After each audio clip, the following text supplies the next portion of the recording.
அஸ்ஸலாமு அலைக்கும் வரஹ்மத்துல்லாஹி வபரகாத்துஹு. ஹாய் ஃப்ரெண்ட்ஸ், எல்லாம் எப்படி இருக்கீங்க?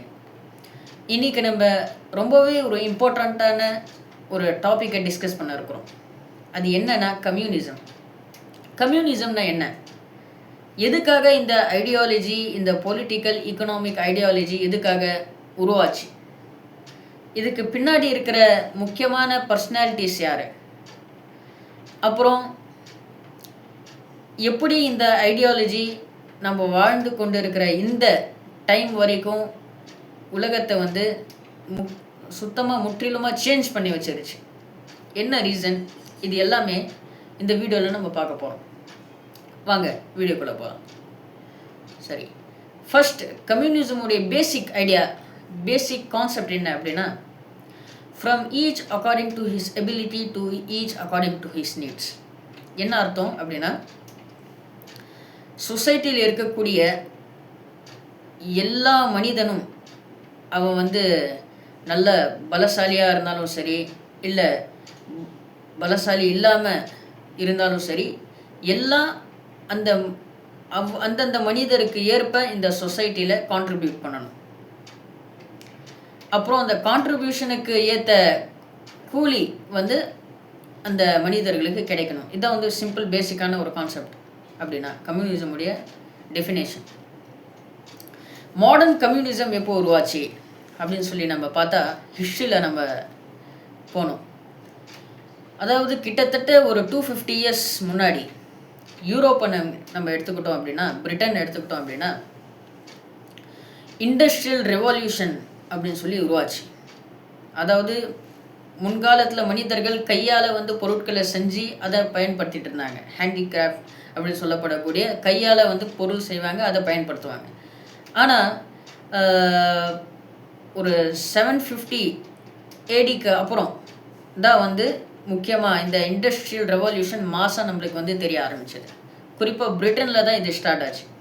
அங்கே என்ன பண்ணாங்க, மாடர்னாக வந்து மஷின்ஸ் வந்து பண்ண ஆரம்பித்தாங்க. ஃபேக்ட்ரிஸ் வந்து உருவாக்குனாங்க. நிறைய பொருட்களை தயாரிப்பதற்காக சீக்கிரமாக ப்ரோக்ரஸ் ஆகணும், சீக்கிரமாக வந்து ப்ராசஸ் ஆகணும் அப்படின்றதுக்காக என்ன செஞ்சாங்க, மஷினை வந்து உருவாக்குனாங்க. சயின்டிஃபிக் ரெவல்யூஷன் வந்து யூரோப்பில் தான் ஸ்டார்ட் ஆச்சு. அதனால் அந்த அடிப்படையில் வந்து என்ன செஞ்சாங்க, மஷினை தயாரித்து ஃபேக்ட்ரிஸை வந்து உருவாக்க ஆரம்பித்தாங்க. அந்த கான்செப்டில் ஃபஸ்ட்டு வரக்கூடிய ஐடியா வந்து கேபிட்டலிசம். நம்ம வந்து இந்த வீடியோவில் அது பார்க்க போகிறது கிடையாது. இந்த வீடியோவில் நம்ம கம்யூனிசம் பற்றி தான் டிஸ்கஸ் பண்ண போகிறோம். இதுக்காக இது உருவாச்சு அதை தான் பார்க்க போகிறோம். சரியா? அப்போது பிரிட்டனில், யூரோப்பில் எல்லாம் இண்டஸ்ட்ரியல் ரெவல்யூஷன் வரும்போது ஃபேக்ட்ரிஸ் வந்து ஆரம்பிக்கப்பட்டது. ஃபேக்ட்ரியோட ஓனர்ஸ் வந்து நிறைய லேபரை வந்து செட் பண்ணாங்க ஃபேக்ட்ரிஸில். ஒர்க்கர்ஸ் அவங்களுக்கு வந்து கிட்டத்தட்ட 10லேருந்து 12 மணி நேரம், இன்னும் 16 ஹார்ஸ் வரைக்கும் அவங்க என்ன செய்வாங்கன்னா அந்த நாளில் ஃபுல்லாக ஒர்க் செய்வாங்க. ஃபுல்லாக வந்து கடுமையான வேலை செஞ்சிட்ருப்பாங்க. அதுக்காக அவங்களுக்கு கூலி வந்து அதுக்கு ஏற்ற மாதிரி கிடைக்குமான்னு கேட்டால் கிடையாது. ரொம்ப கம்மியான கூலி அவங்களுக்கு தருவாங்க. இந்த எக்ஸ்ட்ரீம் கண்டிஷனில் ஒர்க்கர்ஸ், ஏன் குழந்தைகளும் வந்து என்ன செஞ்சாங்க, வேலை செஞ்சுட்டு இருந்தாங்க அப்படின்னு சொல்லி நம்ம ஹிஸ்ட்ரியில் பார்க்க முடியுது. இப்போது இந்த டைமில் ஒர்க்கர்ஸ்க்கு ஒரு ஜஸ்டிஸ் கிடைக்கணும், வேலை செய்யக்கூடிய அந்த ஃபேக்ட்ரி ஒர்க்கர்ஸ்க்கு வந்து ஒரு நீதி கிடைக்கணும் அப்படின்னு சொல்லி ஒரு ஐடியா உருவாச்சு. அந்த ஐடியா வந்து ஷேப் ஆகும்போது தான் கம்யூனிசம் அப்படின்னு சொல்லி ஒரு ஐடியா வந்து நம்மளுக்கு வந்து தெரிய வருது. இதுக்கு பின்னாடி இருக்கக்கூடிய முக்கியமான ஒரு ஃபேஸ் யார் அப்படின்னா கார்ல் மார்க்ஸ். யார் கார்ல் மார்க்ஸ்? இவர் வந்து ஒரு ஜெர்மன் ஃபிலாசபர் அண்ட் எக்கனாமிஸ்ட். இவர் வந்து ஃபஸ்ட்டு கம்யூனிசமுடைய ஐடியாவை உலகத்துக்கு முன்னாடி வந்து கொண்டு போய் சொல்கிறாரு. கம்யூனிசமுடைய ஒரு ஐடியாவை வந்து எடுத்து சொல்கிறாங்க. அது வந்து ஒர்க்கர்ஸ்க்கு ரொம்பவே ஒரு பெனிஃபிஷியலாக இருக்கும், அவங்களுக்கு சப்போர்ட்டிவாக இருக்கும், அவங்களுக்கு வந்து ஜஸ்டிஸ் வந்து கிடைக்கும் அப்படின்றதுக்காக அவர் வந்து ஒரு ஐடியாலஜியை வந்து இன்ட்ரடியூஸ் பண்ணுறாரு. அது என்ன அப்படின்னா, ஒர்க்கர்ஸ் அவங்க வந்து ஃபேக்ட்ரியை ரன் பண்ணுறதுல முக்கியமான ஒரு பங்கு விதிக்கிறாங்க. யார்? ஒர்க்கர்ஸ். ஏன்னா அவங்க தான் மஷினை ரன் பண்ணுறாங்க, அவங்க தான் வந்து ப்ராடக்ட்ஸ் எல்லாம் தயாரிக்கிறாங்க, எல்லாம் அவங்க. ஆனால் ப்ராஃபிட் யாருக்கு? ஃபேக்ட்ரியோடைய ஓனருக்கு. அவங்க எந்த ஒரு வேலையும் வந்து இறங்கி செய்ய மாட்டாங்க. ஸோ அவங்களுக்கு வந்து ப்ராஃபிட் கிடைக்குது. அப்போது வேலை செய்யக்கூடிய மனிதர்களுக்கு என்ன, அவங்களுக்கு என்ன, ஏன் அவங்களுக்கு இந்த ஆப்ரேஷன், இந்த கொடுமை ஏன் நடக்குது?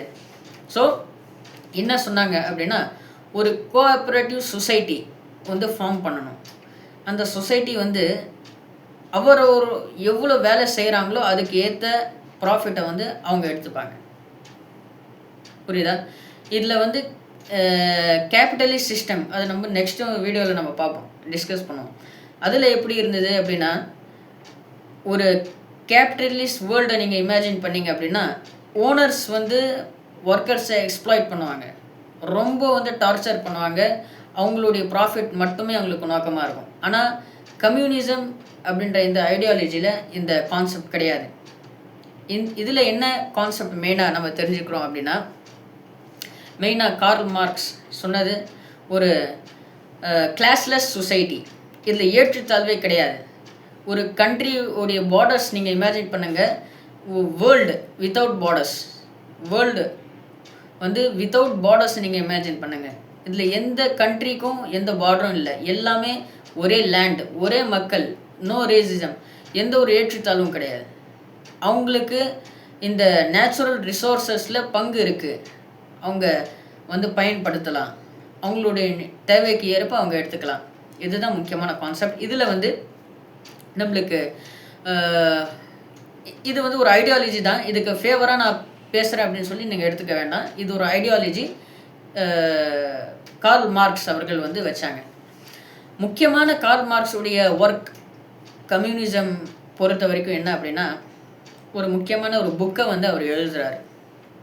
என்ன, கம்யூனிஸ்ட் மேனிஃபெஸ்டோ என்று சொல்லப்படக்கூடிய அந்த புக்கு.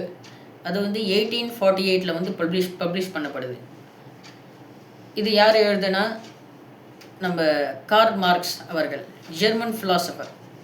ஆக்சுவலி இந்த ஐடியாலஜி எந்த அளவுக்கு தாக்கத்தை ஏற்படுத்துது அப்படின்னா, அப்போது கார்ல் மார்க்ஸ்க்கு பிறகு சோவியத் ரஷ்யாவுடைய முக்கியமான ஒரு ஐடியாலஜியாக, ஒரு கவர்மெண்ட் ஐடியாலஜியாக என்ன மாறுது அப்படின்னா கம்யூனிசம் தான் மாறுது. இப்போது அதுக்கப்புறம் ரஷ்யன் ரெவல்யூஷன் இந்த உலகத்தையே வந்து மாற்றிருச்சு. எப்படி அப்படின்னா, 1917 ரஷ்யன் ரெவல்யூஷன் ஆச்சு. விளாடிமிர் லெனின் இவர் வந்து முக்கியமான ஒரு ஃபேஸ் நம்ம ஞாபகம் வச்சுக்கணும். இவர் வந்து ஃபஸ்ட்டு கம்யூனிஸ்ட் ஸ்டேட்டை வந்து உருவாக்குறாரு, சோவியத் ரஷ்யா. இவர் தான் வந்து ஃபஸ்ட்டு இந்த ஐடியாலஜியை வந்து ஒரு கண்ட்ரி லெவலில் வந்து இம்ப்ளிமெண்ட் பண்ணுறாரு. யார்? விளாடிமிர் லெனின் அவர்கள். அதுக்கப்புறம் வந்த ஜோசப் ஸ்டாலின், அவர் இந்த ஐடியாலஜி பேஸில் சோவியத் ரஷ்யாவில் நிறைய இண்டஸ்ட்ரியல் ரெவல்யூஷன் கொண்டு வந்தார். நிறைய இண்டஸ்ட்ரி, நிறைய ஃபேக்ட்ரிஸ் வந்து சோவியத் ரஷ்யாவில் உண்டாச்சு. அரௌண்ட் 20th சென்ச்சுரியில் நிறைய கம்யூனிஸ்ட் பேஸ்ட் ஸ்டேட் வந்து உலகத்தில் ஃபார்ம் ஆச்சு. Like China, Soviet union, Cuba, Vietnam, north Korea அப்படின்னு சொல்லி பல கண்ட்ரீஸில் வந்து இந்த கம்யூனிசம் ஐடியாலஜி வந்து உருவாச்சு. ஸோ நம்ம இந்த வீடியோவில் என்ன தெரிஞ்சுக்கிட்டோம் அப்படின்னா, கம்யூனிசம்னா என்ன ரீசனுக்காக இந்த ஐடியாலஜி ஃபார்ம் ஆச்சு, யார் இதுக்கு பின்னாடி இருந்த முக்கியமான ஃபேஸஸ், அப்புறம் எப்படி இந்த ideology through out the world வந்து எப்படி வந்து ட்ரான்ஸ்ஃபார்ம் பண்ணிச்சு, எப்படி வந்து சேஞ்ச் பண்ணிச்சு அப்படின்னு சொல்லி நம்ம பார்த்தோம். கண்டிப்பாக நெக்ஸ்ட் வீடியோவில் இந்த வீடியோ உங்களுக்கு ரொம்ப பிடிச்சிருக்கும் அப்படின்னு நம்புகிறேன். நெக்ஸ்ட் வீடியோவில் நம்ம கேபிட்டலிசம்னா என்ன அப்படின்னு சொல்லி பார்ப்போம். இந்த வீடியோ பிடிச்சிருந்ததுன்னா லைக் பண்ணுங்கள், ஷேர் பண்ணுங்கள், மறக்காமல் சப்ஸ்கிரைப் பண்ணுங்கள். Thank you very much.